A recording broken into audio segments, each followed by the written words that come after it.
I'm going to show you the basics of how to reverse a clip, and also how to create a cool reverse stutter effect. So here's how the clip looks like in normal speed on the timeline. Just basic walking forward. And in order to reverse any clip, you right-click on it and then go to speed/duration. And you should see this little checkbox for you to be able to reverse the speed. But in this case, I'm going to duplicate my original clip. So I'll keep the original speed clip, I'll paste this new clip, and then I'll right-click and go to speed duration, and I'll reverse this clip. So this is what that looks like. We have our normal clip, and then our reverse clip, and it's seamless because where this one ends, the other one begins reversing. A quick tip is if you look at the actual clip information and name, you can see that this one is reversed because it says -100%, which is the speed. So it should have a negative speed if reversed.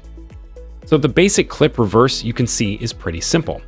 But I'm going to show you another quick technique you can use to create those cool reverse stutters that you might see sometimes. So find the spot where you want to create the stutter. So maybe like right here as the step lands, and then press C to go to your razor tool, and then hold Shift and make a slice at that point. Now, depending on how quick you want your stutter to be, move over a couple frames, maybe half a second, and then create another cut. So everything in between this section is what's going to be repeated. So press V to go to your Move tool, and then make some space on the timeline so that you can duplicate this little clip 2 times.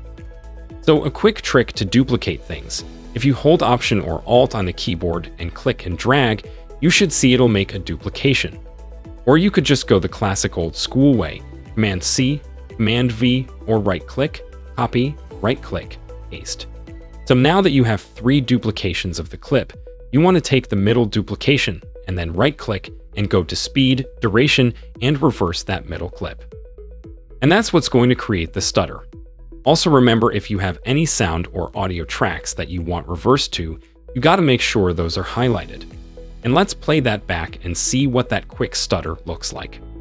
So you can see it's a cool little stutter effect. And that's an effect that's definitely used a lot in combination with others, to maybe syncopate things to the music or create another cool glitchy element to stylize your videos and projects. So hopefully you guys enjoyed this quick video on how to reverse a clip and some ideas on how to use it for effects. So hopefully you guys enjoyed this quick video on how to reverse a clip and some ideas on how to use it for effects. If this video helpful to learn quickly, hit the like button, and also don't forget to subscribe to our channel and hit the bell icon. Then you won't miss any upcoming tutorials.